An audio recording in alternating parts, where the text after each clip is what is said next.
Hello guys, welcome to Crafting Mayhem and More. This is Kina and I am doing a car vlog. Happy 4th of July if you are celebrating it. I did not plan on celebrating it, although I am a U.S. Army Reserve veteran, just because of the Roe versus Wade, and it was like you took some of my independence, even though I'm not of childbearing years.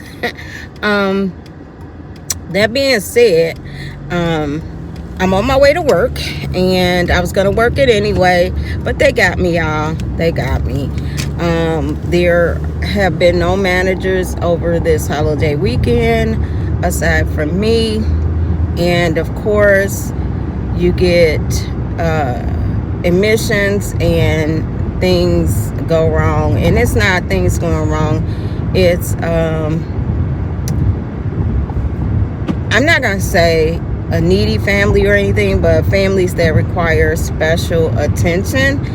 And the one family in particular is the sisters come and the dad and whoever else. It's a younger gentleman around 48 years old who has lung cancer with mets to the brain. And of course, when his family is there, he acts as if he can do nothing. But once the family leaves, he's laid back like he's at the beach. The incident in particular that I want to discuss is the fact that, it's day 2 or 3 that after his admission, and the sisters, he coughed. So they felt like he needed to be suctioned. Now, he has no trach, he has no breathing tube, so me orally suctioning him would have caused them way more distress than him coughing, okay, because it was a cough. And so at that point they were saying he couldn't swallow his food, so the nurse came and got me as the nurse manager. I went down, I did a swallow eval on him, and basically I didn't see him swallow either, but I asked him to open his mouth. There was nothing there, so obviously you swallowed. So I told the nurse, call me back if anything else happens. And of course she came looking. She was not looking for me, but she needed help because they decided that he needed to be changed. No big problem. So I went to help her because he's a taller, buffer gentleman. And I go to help, and they got upset because he's in a room by himself, but it's a 2-person room. So I asked, they had their stuff on the empty bed, which the room has been sanitized, and you're coming in bringing your street stuff and putting it on the bed. So I asked them, could they please move it? I gave them alternative places they could put it. And it wasn't the older sister, it was the younger sister who's after I said, this room has been sanitized and clean, we can get residents at any time, please move your things to a different location. Well, did they clean and sanitize the bathroom? Because it smelled like pee. And you only said this because I asked you to do something that you felt like I shouldn't have asked you to do. Me trying not to be the smart ass that I know I can be, I said, well, no, I don't know if they clean the bathroom because it's the residents' bathroom and I don't use it. But on my way out, I will take a look. And if it is, I will have housekeeping come and do that. So went ahead and changed him. Now, let me just say this. He was on a bed pad and he had on a diaper and sheet on the bed. None of that was wet. The diaper was not saturated. There was no way to know from the outside of the diaper that he had urinated. The only way that you knew that he urinated was that you opened the diaper. That's fine.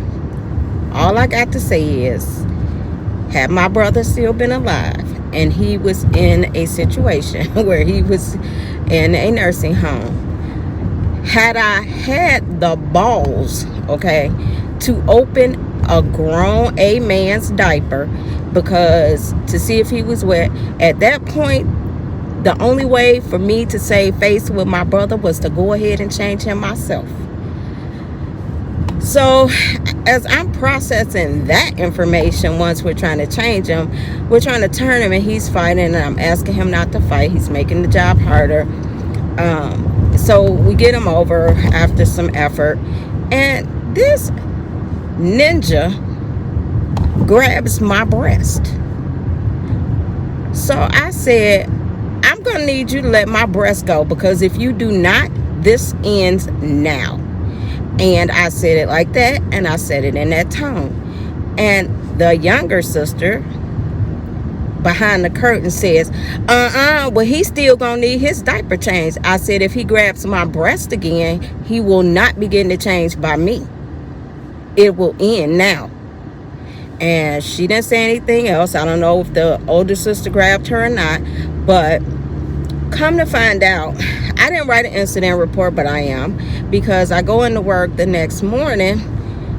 I got a report from the morning shift nurse that the hospice nurse who's contracted with us, she came in and she reported some inappropriate behavior. She can't use our system to document, so I'm going to find out her information and to put it all in the same incident report. Later on in the day, the CNA comes to me and did an inappropriate mouth gesture, which, he used towards her, sexual in nature. And I'm reporting that too, because while you guys are worried about minor things, and I only told you the first story, but it's been thing after thing after thing.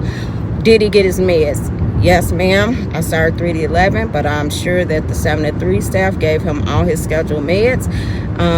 What did he get his meds today? Well, I'm not at the machine that dispenses the medications, the med cart. However, the nurse is doing her rounds, and if he has scheduled meds at this time, he will be getting it. He has an hour before, she has an hour before and an hour after to give said medications of the scheduled time. They stood there. I'm like, well, what is it that I can help you with? Do you need me to explain it more? And well, can you ask the nurse? Okay. So I went and got the nurse. The nurse pretty much said what I said. I walked back over to the other side with the nurse, and she said, I'm just going to go give him his meds now. And I said, no, you are not. You're not going to set up false expectations. We're going to run this unit like we run this unit, because we have a method to our madness, and you cannot establish something that's not going to be maintained across the various shifts and across various nurses. So she didn't give it. So of course they stayed beyond visiting hours, in which time we had to have them announce 2 times that visiting hours was over. So at that point she went and gave the medications. So the next day they asked the social worker, when does he get his meds? Well, what time? And so I said, well, I looked in his chart. I didn't see a next of kin or whatever. She said the father was POA. Well, then I have really nothing to discuss with the sisters. That's a courtesy. I could give you general information, and his scheduled meds is not one of them that I have to give you. So she repeated the hour before, hour after thing.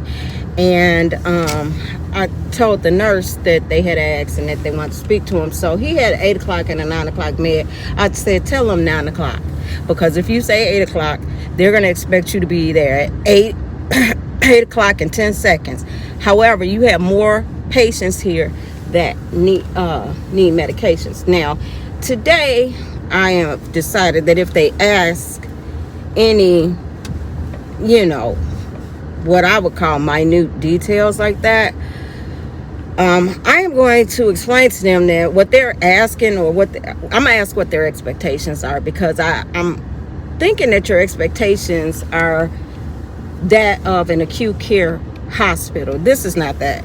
So I'm gonna establish that today. But yeah, I'm really gonna, I don't know, I just was frustrated over the last couple of days. And then of course today I wake up and my sinuses are doing their own thing. So really don't know what's going on with that.